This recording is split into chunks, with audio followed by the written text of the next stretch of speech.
our next speaker is Alison Macmillan, who's currently the Commonwealth Chief Nursing and Midwifery Officer. Alison's bio is in your programs for you to read, and you will understand when you read that bio that when the pandemic commenced, Alison was indeed the right person in the right place in the right time in the Department of Health, with the combination of experience she'd had through disaster management and OSMAT and various other roles. Alison had a depth of knowledge that far eclipsed that of many of her colleagues within the department at the time. Alison will also be familiar to you. You will have seen Alison doing a lot of press conferences during COVID, and Alison's work has been recognised by the International Council of Nurses. She's been acknowledged as being one of the most visible and influential nurses in the world during the COVID pandemic. Please join me in welcoming Alison Macmillan. Thank you, Karen, and it is my great privilege to be with you all this morning. Very exciting to be with so many people in one place. Can I too, first though, acknowledge the traditional custodians of the land on which we meet today, and pay my respects to elders past, present and emerging, and welcome, of course, any First Nations Australians here with us today. I want to share a few things with you today, and but also to remind you that I'm here a lot of the time at the conference, so please, if you've got a question or you've got something you want to understand, please do ask me. Karen tells me that some people think they can't ask me questions. Of course you can. I've got a little vignette to add to the Kath shoe story. So as was described this year, I was privileged at the invitation of Kath and with Kylie and Karen and others, we were able to march with our on Anzac Day. But on the morning when we met at the Nurses Memorial, of course, Kath had a bit of a shoe catastrophe. And when she took her shoes off here, I just thought, oh, I just remember. So our Defence Force colleagues have these beautiful shiny shoes, but unfortunately the soles were falling off her. And to the rescue, I think, was her brother-in-law, who came with gaffer tape to tape them up so that we could walk as they were just flapping. I want to start by just a little bit of a seriousness. I want to help you understand what the role is that I do. So I'm the Commonwealth Chief Nursing and Midwifery Officer. So it's midwifery officer because I'm not a registered midwife. I am a registered nurse, and so I can't represent myself as a midwife. That wouldn't be appropriate, and that's why the title is officer. I am a public servant, and I am required to work as a public servant. So my role in many ways is different to Kylie's as CEO of the Australian College of Nursing, because I need to represent our professions, but I need to do it in the context of government and the Westminster system. And so I'm going to talk today about the voice of nurses and midwives in the decision-making. But one of the things I want you all to think about is, do you actually know how government works? Because in order for us as professions to be able to influence, have a voice, and be a part of the future, you need to understand who you're talking to and how the systems work. And that's a very big part of what I do, is to help many organisations, nursing and midwifery, understand government and understand how to get heard, how to negotiate, and how to get those messages across. But ultimately, I work for the elected government of Australia, newly elected, of course, and there are times when, despite me giving frank and fearless advice, they may choose to take another path, and I'm required to follow that.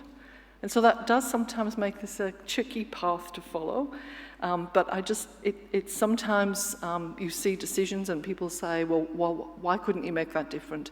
Well, I often do try, but there are occasions when I can't necessarily always influence the political system, and that's the way in which we work.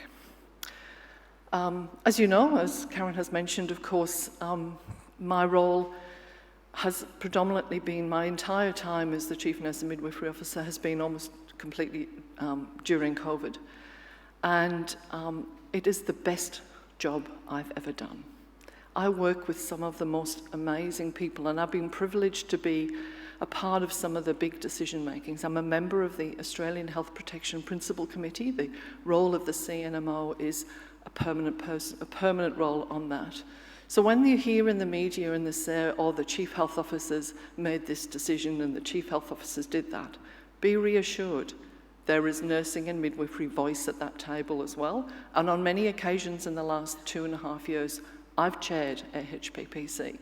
So we can and do often sit at the very highest level of decision making, often when those decisions were incredibly difficult to make. Also, of course, the Department of Health and Aged Care, as we're called now, has been a long-term partner of the Australian College of Nursing. We've worked over many years, and the ACN, of course, administers a lot of scholarships on our behalf, funding provided by the federal government through ACN for many of the scholarships. As mentioned yesterday, early in the pandemic, again, in partnership, ACN delivered a refresher course, and thousands of people returned to the workforce as a result of that refresher. Again, partnership's so important. And I think something we don't necessarily celebrate, and perhaps might need to do it just a little more, is the fact that ACN has delivered all of the training for the COVID vaccine rollout to all professions. And I can tell you that some of our medical colleagues were just a little perturbed that they had to log on and do training that had been developed by nurses. But I reassured them that it was a very legitimate training course, and after a little bit of fluff from a few GPs, of course everyone's just embraced it because the training was terrific, very well structured, well organised and contemporary. And so I think that's a really great story to be celebrated about the success of the college and how we work together between the college and the government. To the future, healthcare is slated to be the single largest growth business for one industry, probably is the word. By 2050, it will be the biggest industry. And so there are, of course, many major reforms underway, both in health and aged care. And as nurses, and I will talk about nurses and midwives, because I think we need to, our origins are from the same place as nurses and midwives, and we need to stay in partnership. We're not in competition between nurses and midwives, we are together. And together, of course, we are by far the largest group of health professionals in the business. Much more than any other, and constitutes 50% of the health and aged care workforce. In 2021, so taken from the registration data, there were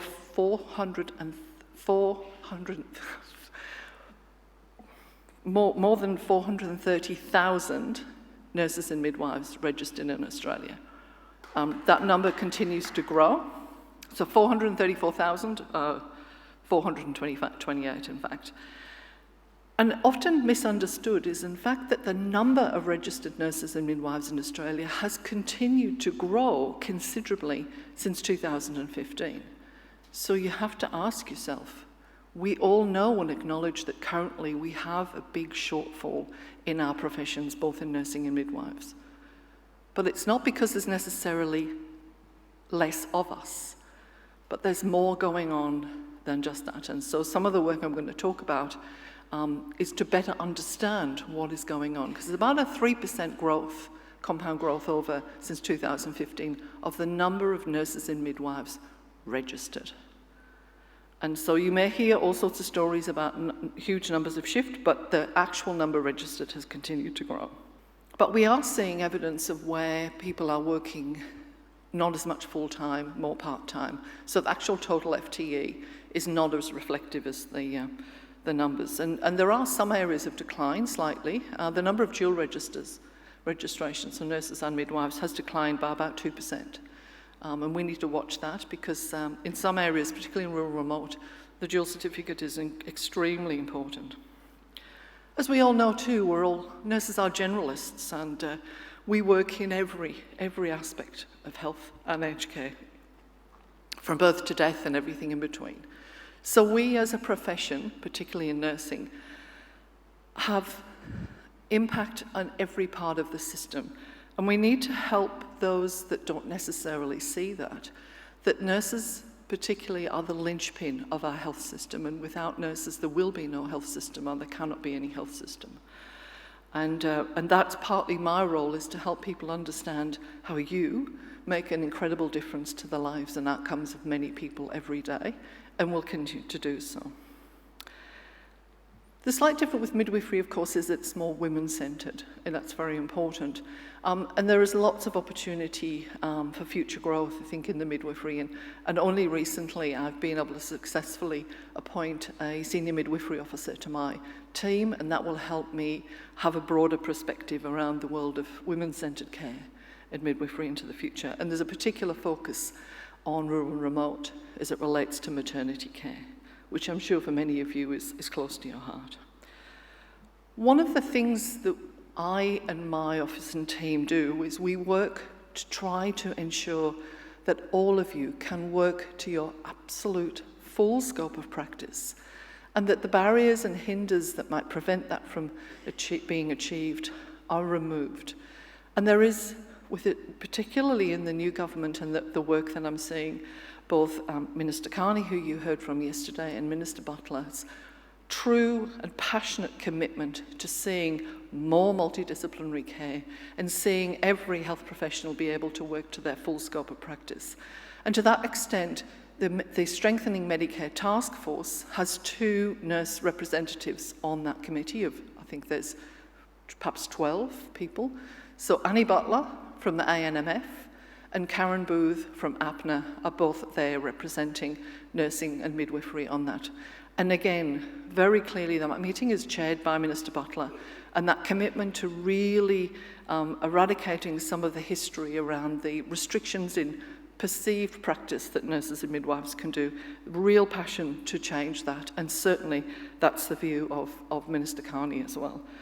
So that's a great opportunity, and on Monday, many of the peak nursing and midwifery bodies and I are meeting together so that we can talk with Annie and Karen about what it is that we want to see in that Strengthening Medicare Task Force. So again, very much Karen and Annie bringing that voice to the table, but that voice will be informed by many of the peak nursing and midwifery bodies. You heard Kylie yesterday talk very passionately about how we can be heard, how our voices can be heard. And I've said already this morning that we need to do that in a way that will resonate with those who are hearing our messages. And so, again, our job and your job is to think solution orientation. So later on, tomorrow, we're running a workshop, which I'd love, please, for as many of you as you can to participate in. The team here are here today and will be here tomorrow. And what we're asking you is, we know the challenges and problems in our profession, in our health system. We don't really need to re-prosecute them again. But what are the solutions to the problems? What are the practical and pragmatic things you think we should be doing to make our workforce as strong and capable as it possibly can be, and working towards that? And so next week, there's a National Health Workforce Summit, which ACN is represented at. And again, going to be chaired by Minister Butler. And again, he is looking for tangible solutions to challenges. What are the practical things we can do now and into the future that will make a difference? And the forum is open and their ears are open to ideas. So again, either through the college or through my team tomorrow, or in any way you think necessary. If you've got a good idea and you think it might make a difference, we want to hear it. Because now, more than ever, is the opportunity for your voices really clearly to be heard. The Health Workforce Summit will feed into the National Jobs Summit that the Prime Minister is hosting in September. So those messages will feed into the highest level of government. But as I say, let's not re-prosecute necessarily the past or the problems. Let's look for the solutions. And to that extent also, newly formed, the health ministers have agreed to a National Health Workforce Task Force. They've got to change that name, it's awful. But that is going to be chaired by Susan Pearce. Now, I don't know if any of you know Susan Pearce. Susan Pearce is the Secretary of the Ministry for Health in New South Wales and a nurse. And so we're saying we need to remember and celebrate those of our colleagues who've reached very high levels. You heard from Jed yesterday. Susan, again, is a very proud nurse, bringing up the voice of nursing to the highest level of governments. And having Susan chair that workforce task force, I think is again, an enormous opportunity. Susan has a history of working in the union organisations in New South Wales and was the chief nurse and midwife in New South Wales as well. So bringing that voice doesn't necessarily come in a direct way, but it can come in a range of ways. So again, through ACN and through other organisations, your voice will be heard, but it is that strong message about the solutions and ideas that we need. And no idea is silly, so come to the party and bring them to us. We also heard yesterday from Patricia, and she talked about some of the experiences of what we saw in aged care. And when I heard Patricia speak, I thought there's something that I think we need to ask ourselves as a profession. Do we really value and understand the contribution that nurses in aged care make? You've heard recently the commitment to 24/7 RNs in residential aged care. We made a big commitment and a big investment of $124 million to have an infection prevention and control nurse trained at a grad dip level in every aged care facility. Do we really value aged care nursing as much as we might value an ICU nurse or an ED nurse? I think that we've got a lot of work to do to help celebrate the work of our colleagues in nursing and what they do, often in incredibly difficult situations with our most vulnerable. And as you know, many of you may be familiar, I was very much involved with the early outbreaks in residential aged care in Victoria, and that had a profound impact on me as an individual. So I've tried to avoid the word COVID talking today. And as Karen has said, many of you would have seen me as a media spokesperson on behalf of the government. But that experience of working in the Victorian Aged Care Response Centre and the subsequent work that I did as part of what we call VARC had a major impact on me and my mental health. And so I want to close by saying the pandemic is probably the biggest world event in most of our lives that we'll ever see, hopefully. And there is no part of the world it hasn't touched, and no part of your world that it hasn't touched. And therefore, it's reasonable for us all to be challenged by that. And so I'm saying to you, please, there are many services out there available to all of you to use. I've used those services, those mental health support services, on a regular basis. Sometimes this job is really challenging, but just talking to someone about the challenges is really beneficial. So there's a bravery in asking for help, and it's really important to ask for help.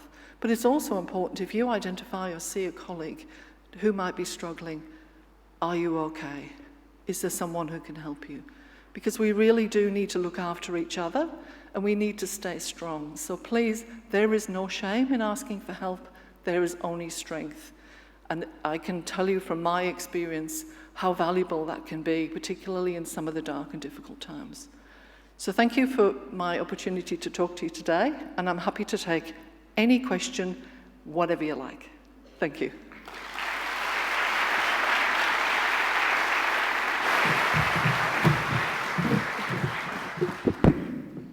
Thank you so much, Alison. And there are quite a few questions here. What is the mechanism for contribution to the workforce discussion?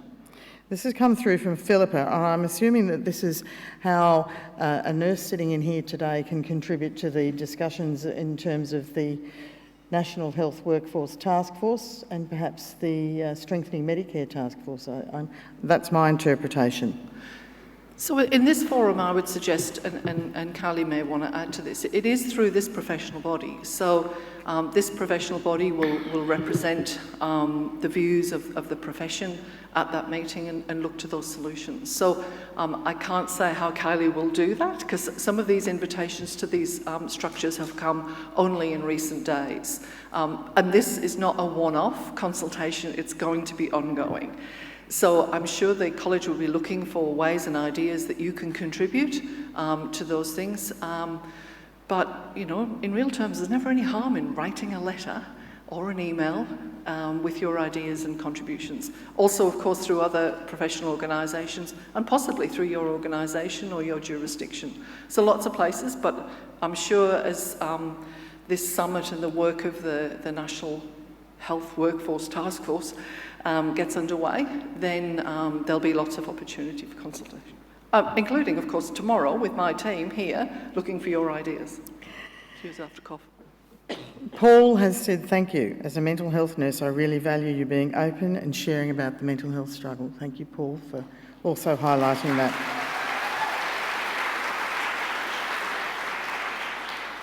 Vicky would like to know how mental health nurses are being represented at the forums that you mentioned. So, as you can imagine, you know, we're a big population and there's lots of specialties. So not every specialty will be represented in these forums, in the summits that are coming, but definitely, obviously, the ACN is represented. But also the College of Mental Health Nurses is a part of the stakeholder advisory group that provide advice to me in my office through regular communication. So if you're a member of the Mental Health Nurse Australian College of Mental Health Nurses. College of Mental Health Nurses. You're welcome. Thank you, Karen. Again, that's an avenue and a pathway that you can bring that voice to the table, and obviously that voice will be part of the advice being provided to Annie and Karen next week. Beautiful. It is morning tea time and the questions just keep coming, and that's great because people are interested, and I think your presentation this morning has piqued people's interest in the solutions-based approach to all of the problems that we're all quite aware of. So I'm going to echo what Alison said. There is a workforce workshop tomorrow afternoon being facilitated by Frances Rice and Lucy Firth. Fran and Lucy are in the room here. If you see Frances or Lucy around the place, bail them up and have a good chat to them. But that workshop tomorrow afternoon is going to provide us with a lot of material for upcoming work on the National Nursing Workforce Strategy, which we're commencing work on that strategy as soon as humanly possible. Correct? Correct. That's one of the pieces of work that Alison is championing within the Department of Health at this point in time. I know about that because that's my job at the moment. So please come along tomorrow to that workshop, bring your solutions, because we're looking to you as being the key to unlocking some of the problems that we've got out there in the workforce at the moment. I'm not going to share any more of the questions, and I'm really sorry to the people who've asked some fabulous questions about things like shedding a positive light on aged care nursing, and another one about aged care nursing, patient-to-nurse ratios, and various other questions here. Someone wants to know about the online delegates participating in the National Nursing Workforce Solutions workshop. Thank you very much for the question. We will come back to you on that. I'm sure we'll be able to work something out for you. But in the meantime, can you join me again in thanking Alison? And here's your book.